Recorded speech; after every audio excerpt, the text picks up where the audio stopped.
नमस्कार, मी मुख्य पुजारी विठ्ठल वासुदेव जोशी वैराग या मंदिराचा इतिहास असा आहे की हे मंदिर साधारणतः 250 वर्षापूर्वीचं आहे।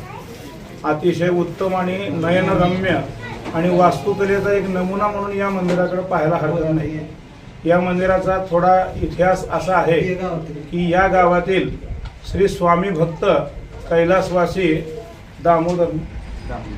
दामोदर भडोळे यांचे आजोबा हे अक्कलकोटला स्वामींच्या दर्शनाला जात असत, परंतु शरीराच्या काही गुणदोषांमुळे म्हणा किंवा त्यांच्या वयामानानुसार त्यांना अक्कलकोटला जायला होईना। त्यावेळेस एकदा असंच अक्कलकोटला स्वामींच्या दर्शनाला गेल्यावरती स्वामींना त्यांनी आपली इच्छा प्रकट केली ती अशी की या वैराग गावामध्ये एक आपले मंदिर असावं आणि त्याची सेवा मला अविरत करता यावी, कारण आता याच्या पुढं मला आपल्या दर्शनाला येता येईल की नाही असं म्हटल्यानंतर स्वामींनी त्यांना शेजारी असलेला एक दगड त्यांच्या हातामध्ये दिला आणि गावाच्या उत्तरेकडं जा आणि जिथं हा दगड स्थिर होईल अशा ठिकाणी तू माझं मंदिर बांध असं त्यांना स्वामींनी त्यावेळेस सांगितलं।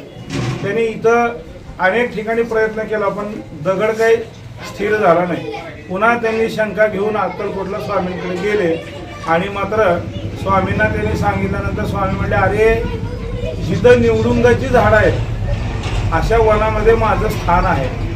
त्यावेळेस मल्लिकार्जुन मंदिराच्या पुढच्या बाजूला तसंच वरच्या बाजूला ते आले आणि जिथं निवडुंग अतिशय निवडुंग असलेलं हे ठिकाण होतं याच्यामध्ये तो दगड या ठिकाणी स्थिर झाला, तो पुन्हा कधीही हलला नाही। या ठिकाणीच त्यांनी भव्य मंदिर बांधायचं ठरवलं आणि गावकऱ्यांच्या सगळ्या सहकार्याने, बऱ्याच लोकांच्या धनिक लोकांच्या सहकार्याने हे दगडी अतिशय सुंदर असं मंदिर उभं राहिलं। याची अवधूत जयंती या मंदिरामध्ये साजरी होते। अशी अवधूत जयंती कुठेही सहसा साजरी होत नाही।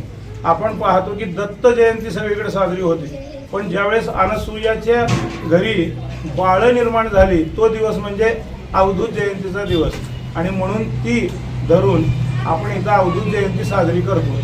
ही सेवा आमच्याकडे गेली 45 वर्ष झाली आलेली आहे। या मंदिरामध्ये पूर्व इतिहास असा सांगितला जातो की इथं फक्त पादुका होत्या, काही काळानंतर इथं मूर्ती आली आणि त्याच्यानंतर ती मूर्ती नष्ट करण्यात आली, परंतु सगळ्या या सेवेकरांनी म्हणजे भडोळेंच्या घरातल्या सगळ्या सेवेकरांनी म्हणून ती मूर्ती पुन्हा स्थापन केली आणि हा उत्सव पुन्हा सुरू झालेला आहे।